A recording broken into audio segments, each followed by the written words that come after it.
আমি প্রবাসী বহু লোকরে বলছি, বুকে জড়াইয়া বেটা এমন বিদেশ কইরো না।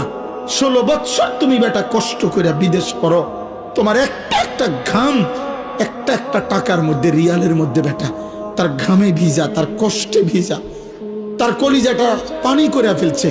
আজকে 18 বছরে 20 বছর বিদেশে থাকে, একবেলা খানা দেই না কেউ নাই, এক গ্লাস পানি আগায় দেওয়ার মতো কেউ নাই, একটা জামা ধুইয়া দেওয়ার মতো কেউ নাই, একটা ভালোবাসবে একটা বিবি নাই, বাচ্চা নাই, কেউ নাই। বেচারা অসহায়ের মতো 12 ঘন্টা ডিউটি করে আইসা ফইরা থাকে রুমের মধ্যে, মন চাইলে দুগা খায়, মন চাইলে শুইয়া থাকে ক্লান্তিতে। আবার ডিউটি টাইম হয়ে যায়, কে খাইবো কে রাঁধবো?